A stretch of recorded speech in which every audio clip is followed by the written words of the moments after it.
Hey, how are you? Hi, Stephen. How are you doing? How are you? I'm doing well. Good to see you. Good, I like your background. Thank you so much. The Met had these available for download during the pandemic 5 years later, and I still have them. Oh, fantastic. It's nice. It's good to know. Yeah, you got many of them. Look at them. Shall we get into it? Yeah, sure. Go ahead. Great. So, how did you find your way to opera? Do you remember your first opera? The first one I ever went to was a performance of La Boheme at the Met, and it was I want to say it was like my junior year of undergrad, and a friend of mine invited me and took me to see it for the first time. It was incredible. It was La Boheme. I mean, that's an incredible first opera to see at the Met because it really shows what the Met stage and crew can do. So it was an incredible experience. I think it was I want to say it was Frank Lopardo singing Rodolfo, and I don't remember the rest of the cast. I went back to school that next week and just practiced like crazy for the next rest of my life, I guess. Still doing it. Did your early experience with the trumpet shape your singing? Yes and no. So, uh, yes, of course, like musically, it really helps because I started one of the reasons I started singing was because my trumpet teacher at the time had said that if you can sight read music with your voice, just singing it, you can sight read it 10 times easier on the instrument that you're playing. So he suggested at that time that I would join the chorus in high school and learn how to use my voice, learn how to sight sing, and also learn how to blend with your own natural instrument as a group. So in that aspect, it did, especially even in the breathing aspect, because brass players uh, tend to breathe the same way, have a low breath like a singer would, and they support this in the same way a singer would. The only thing I'd say that was hindering my singing when I was playing was when you're playing on the trumpet, you have your mouthpiece, and you have a little hole about that big in the mouthpiece that you're pushing the air, they're blowing the air through. So when you're doing that, if you overblow, you tend to get some back pressure while you're playing, and that makes your muscles and it makes your voice very tight. So that's one of the reasons I ended up stopping. Plus, when you're playing an instrument, you have to play all the time, so you end up getting like embouchure muscles in here, which tended to make my mouth less less elastic, I would say. So it didn't wasn't as free. So, and as an instrumentalist and a singer, it's very hard to really focus on two different things because you're constantly practicing one of the other, So to be like at a high level, it's hard to just practice two different instruments. So I just focused on one thing. For me, I have a certain focus, and once I'm focusing on something, I have trouble focusing on something else. For instance, like we're doing Moby-Dick right now, and I'm preparing a recital, but because Moby-Dick is so athletic, I guess you can say, with all the climbing and running, it's hard. I'm always concentrating on recovering my body and my voice until the next performance. So it's hard to rehearse for a recital at the same time, but I have to do it. But it's killing me at the moment. That's a great lead in into talking about Moby Dick. Um, as we discussed last time I saw you, you don't do a lot of modern operas. So, what made Moby special? Well, I don't do a lot of modern operas because I haven't been asked to do a lot of modern operas. There are a lot. And the problem I have with modern operas is, you spend a lot of time on it because usually it's a piece that's being written or a piece that it hasn't been done before. And you spend a lot of time learning it, and you have to learn this composer's tonalities and the way that they write and the way that that the music fits in your voice, and it takes a long time to do that. And with something like, say, La Boheme, you learn it. They do La Boheme all over the world. You're going to do it many times in your career, but something modern, you may not. Once it comes out, if people don't like it or don't attend it, it never gets done. So you spend a lot of time working on a piece that you're never going to do again. So you have to really love that piece in order to spend that much time on it. And with Moby Dick, I had gotten asked to do it when I was at the Dallas Opera. They had said that they were thinking about writing Moby Dick. They commissioned Jake Heggie to do it, and they both wanted me to do this part. And I hesitantly, like, I agreed because I didn't really know Jake Heggie at that. I knew Jake's music, but I didn't know him as a really as a composer, and I didn't know him as a person. And like, again, it's just a lot of time.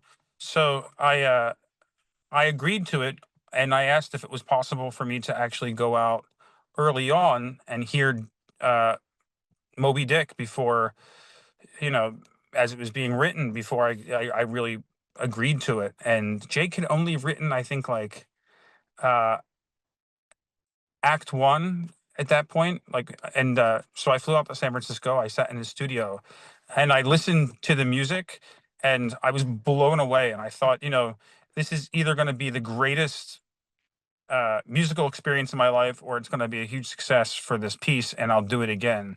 And then I got to hang that same night. I got to hang out with Jake, and I loved Jake as a person. Jake's an amazing guy, amazing composer, just an amazing human being. Really, one of the best. And I was like, I will sing anything for this man. I will do it. I will. It was just, from that moment on, I was just 100% in with Moby Dick. Greenhorn was written specifically for you then. Uh, yeah. So he had heard me uh, doing, I believe it was Lucia at the Met, and he had said to me, he said, "Oh, that's the voice. That's the voice I need for this for Ishmael." At that part, it was Ishmael at that moment, and it didn't get changed to Greenhorn later. But yeah, so he had me in mind for that, and then Jonathan Pell had also brought it up to Jake, and Jake said, "Yeah, I just heard him at the Met, and I actually have him in mind for this role." And so yeah, he wrote it for me once I signed on for it. Yeah. How is it different to work directly with a living composer?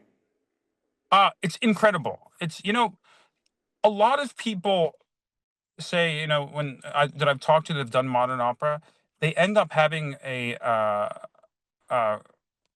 when they get there, they ask the composer to change things. Can you write this? Can you make this easier? So, like, they fine tune it with the composer. I never had that problem with Moby Dick. I mean, I was amazed when Jake had written it, how singable it was, and how it really worked with the voice, and especially with my voice, and how I sing. So it really worked. I never had an issue with that. But there was a time that I went to San Francisco again the week before. I think it was like 2 weeks before, the week before we started rehearsal in Dallas, and I spent a good week there with Jake, uh, just going through Moby Dick, and that's invaluable. I mean, having that time, just being in a studio with the composer of the piece that you're working on, hearing his ideas and hearing why he did that. He cleared a lot of things up, because you saw Moby Dick, and there's a there's a lot of rhythmic moments. I mean, it's the whole piece is so rhythmic. Time changes are all over the place. It feels like every four measures there's a time change. But for him to understand what he was thinking and how he composed that really cleared all of that up, and it just makes it more comfortable. And plus, he's not he's not like a tyrant where, you know no, you have to do this, you have to do this. He allows you flexibility to find the character, and allows you to find yourself and how you phrase within the opera. So it was really cool. It's even still, I ask him things, I'm doing this, do you mind if I try this, and do you mind if I try that? And he goes, absolutely, just make it your own. He wants us to all make it our own. And that's what I love about this piece. It's such a powerful piece, but every time I've done it with a different cast, it still comes out powerful. Why Ishmael? Why uh is that the answer to search for an identity? so, if you remember the story, in the first line of the story is "Call me Ishmael," and he basically goes on this journey on the Pequod to find himself. He said there's nothing for him on land, so he's going to go to sea and either survive or die. That's his goal. And so he meets through this. He meets I'm having a memory lapse. So he meets Queequeg, and so uh, he identifies the most with Queequeg after trying to find himself with Starbuck and seeing how he doesn't Christianity isn't working for him because he still sees the frustrations and unhappiness in Starbuck, but he sees someone like Queequeg who is completely at peace with himself and completely at knows who he is, knows where he comes from, and so I believe he derives the name from that. He after this whole journey on the Pequod, he comes back and calls himself Ishmael. It's a biblical name, which I find so interesting because at the beginning he's ranting about religion. Correct, because the way we did it in the opera, well, not, I shouldn't say we, the way that Jake and Jean had done the opera is they made it as a prequel to the book, basically. So instead of having Ishmael narrate the story, he basically starts from the journey of him on land, like not just technically not on land, on the all the stuff that they do in the inn is basically in the first scene of the Pequod, and so roughly, I should say, and so by the end of the story, they who are you? Call me Ishmael, and basically that's where he would begin writing Moby-Dick or narrating the novel Moby-Dick about the Pequod and the experience. I don't know. I'm glad they did it that way. I don't think it would work very well if he narrated the whole story. It wouldn't have that excitement, because it would just. I feel like something like that would slow it down. I think that's one of the greatest parts of Moby Dick is it doesn't stop. It doesn't, there are arias and there are duets and there are quartets and there are things like that, ensemble pieces, but it doesn't stop. It doesn't give the audience time to applaud or something to stop, which we love. And don't get me wrong, we love applause. But sometimes it's nice with a piece like this where it doesn't stop. So at the end of the opera, everyone, you just experience it completely through, and you know, people go crazy usually at the end of the act or at the end of the opera. So in July, you're going to sing another Melville opera, Billy Budd, I at am. the Teatro Colón. And now you're going to be playing the captain of the ship instead of the young mariner. I know, and every time I do it, everyone says, "Oh, it's usually for an older part. I didn't think you would do something like that." And I'm like, "Well, with makeup these days, you can do it, and if you interpret it well, it should work, right?" Yeah, it's amazing. Like Alex Boyer, who's I don't know how old he is, but I think he's probably in his 30s. I don't know. He And looks like a child. I can tell you that much. He looks that young. and he did such a great job playing Ahab, who's at least 58. Yeah, I find that it's interesting watching the Ahab's work because I don't know if you know Brandon Jovanovich very well, but he's one of the nicest people you'll ever meet in your life, even to the point where he doesn't swear, he doesn't curse, he doesn't get upset. Like it's I don't understand how that never happens to him, but he doesn't get frustrated. It doesn't, and if he does, it's not in a bad way. He's just one of the nicest people you have ever met. And then I was like, sure he can sing the part, but how is he going to do this character? And I'll tell you what, from the first day of rehearsal, he really embodied the character, and I was like, wow, it's really impressive. It's impressive the way he does it. He really can get to the darkness they have, as did Alex in the performances that he did. So there's something I credit it to both of their way that they interpret the role, but also credit it to Jake and the way he underscores that character in particular, because it's kind of like Puccini-esque in a way where you have the whole everything that's happening is heard in the score. What's the character most unlike yourself that you've ever played? For me, I would say the Duke in Rigoletto. I'll tell you what. I just had this conversation with Will Berger. Will, who does all the Yes. Met broadcasts and stuff, and we had this conversation. Like I've done a lot of Alfredos, and I've done a lot of the Duke and Rigoletto, and I have trouble identifying with those characters because for me they don't do anything. Their music is great, don't get me wrong, but their characters don't really have any arc. So like it's hard to identify with a character like that.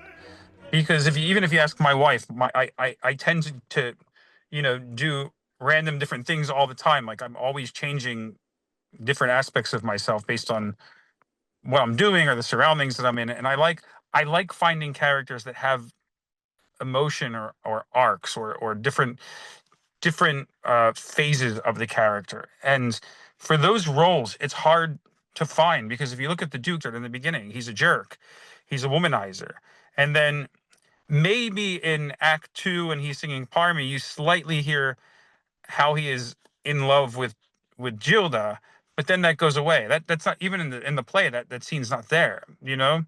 So then he's back to who he was in Act Three. So that's it's hard. And for me, I feel like Alfredo is just a spoiled young kid, and it's hard to identify with that. So and so I think they're the roles.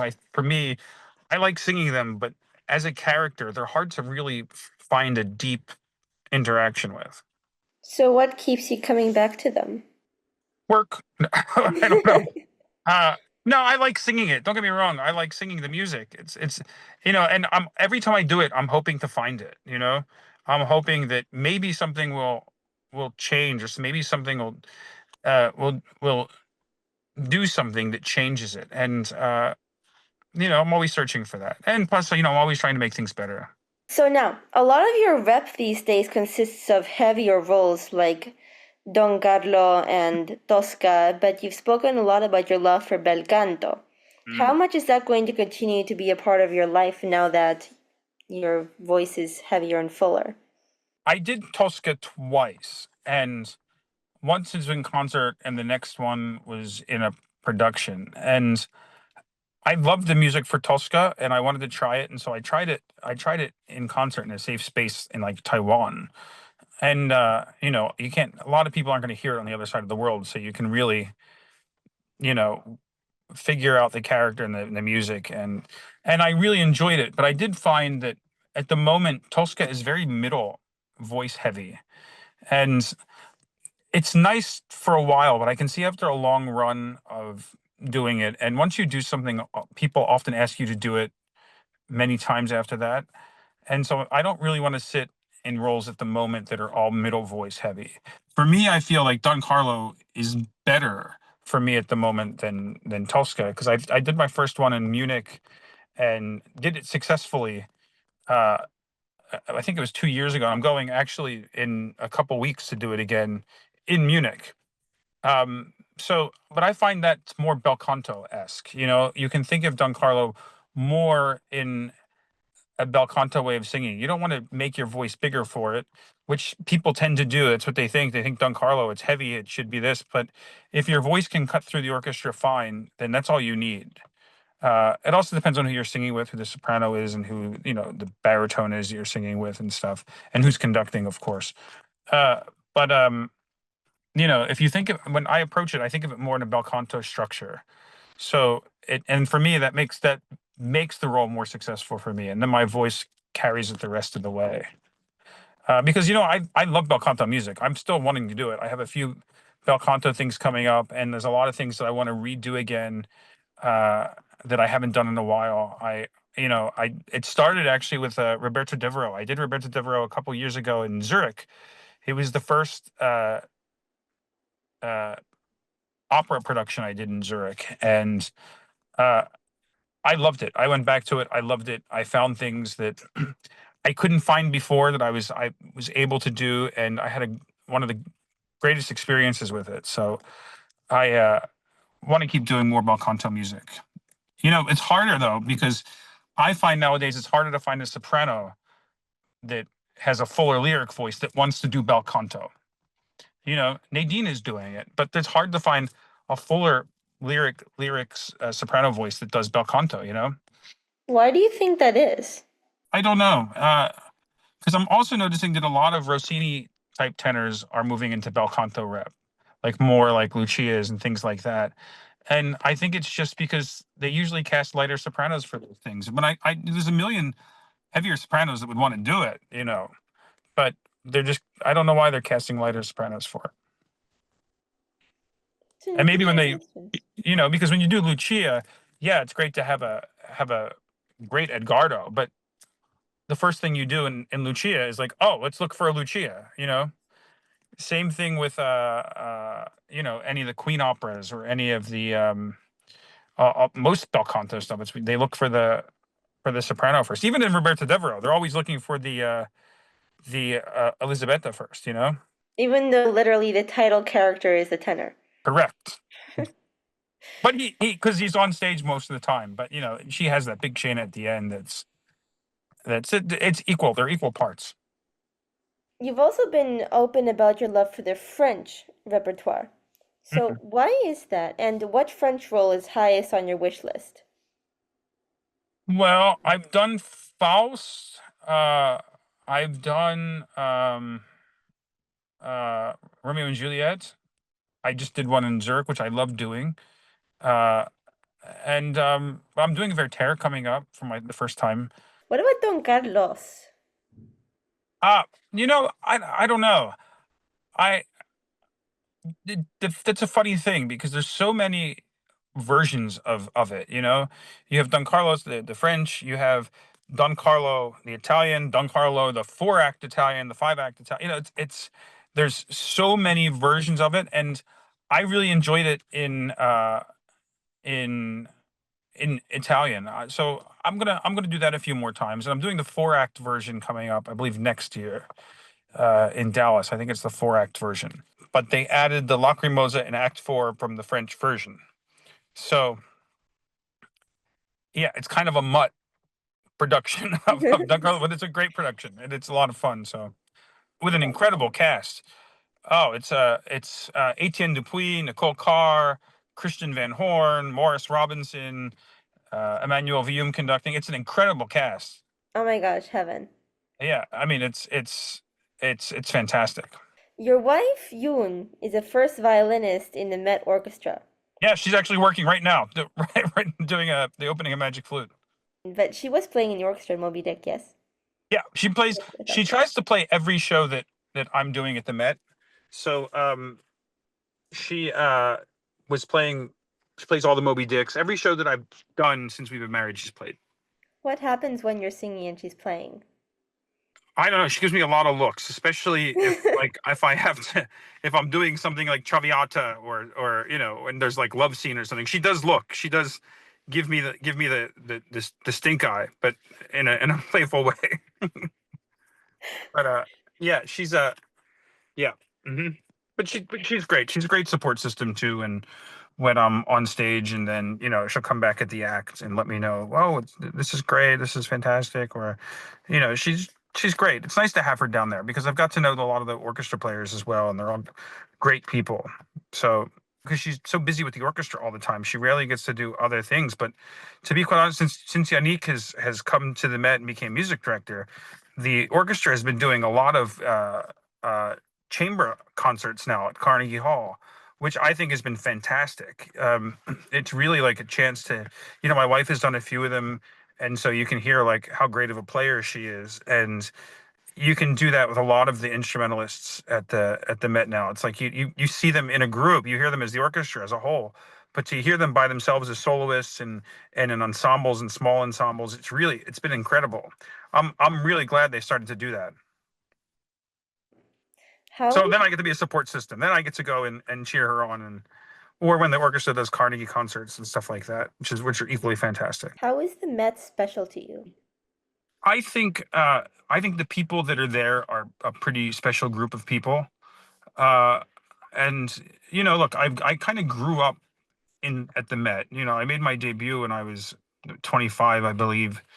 I'm 43 now. So, and I've done 100 and some performances. Almost, I think by the time Moby's done, it'll be like 120 performances. Uh, so I, you know, I feel like I've grown up with them. Uh, and it's just I think that it's hard to explain, but they've helped me through a lot of things in my life, and they're just a great support system for a singer. Uh, and everyone that works there, the coaches, the Yannick, the music director, the orchestra, they all just want the best for everyone that's there. They're,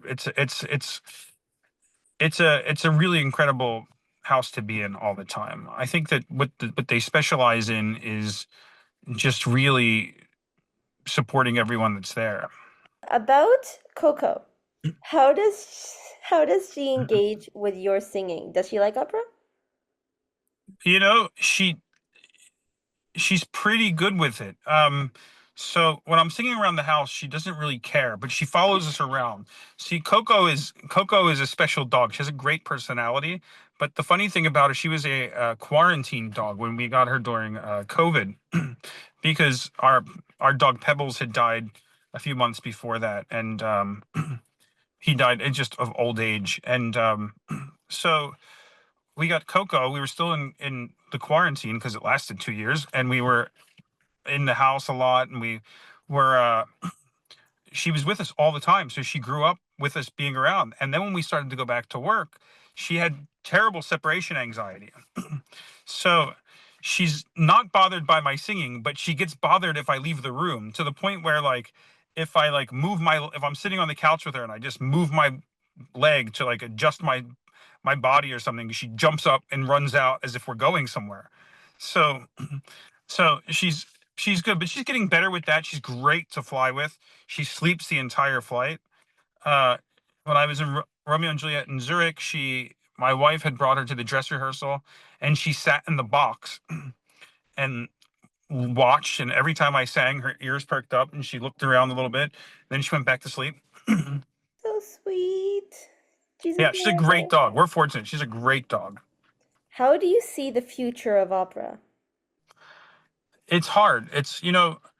I think what makes opera special is productions that really engage with the audience, and like Moby-Dick, for instance, has, for modern opera, has really engaged with the audience, and the audience not only likes the music, because it's a lot of great music in there. It's not just dissonant tones and you know unsingable melodies, which can tend to happen.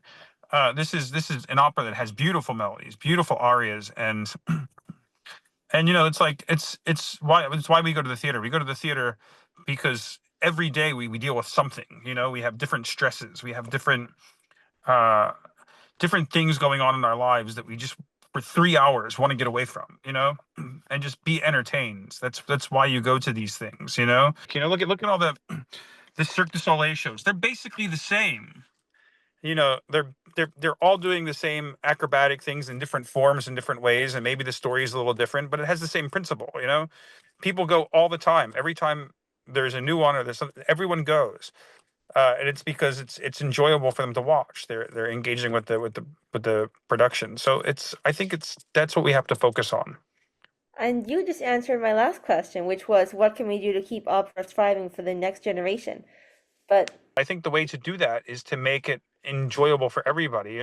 The things that I end up doing now, I do a lot of the things that my parents would used to take us to when we were younger. It's because we enjoyed that time together. And that those are the things I remember, whether it's going to a restaurant. I liked it because, I went with my family. I kept going back. Even if I didn't like, even if the food started to go downhill a little bit, you still go back because you enjoy those experiences. I think that's what we have to get back, and we have to remember. that's beautiful. Well, thank you so much, Stephen, for talking with me. Oh, my pleasure. And if you need anything, please feel free to just reach out. I will, thank you. And I would say go see Moby Dick at the Met closing March 29th, but by the time this is out, it will probably already be closed. That's true. So, That's true. Or request to see it again. If they want to do it, tell them to write letters and tell them to bring it yes, back. absolutely. And this time, give it an HD. Yeah, well, yeah, of course, of course. It's That a really that gorgeous makes sense. production, and It is a beautiful. you're so amazing in it. Thank you very much.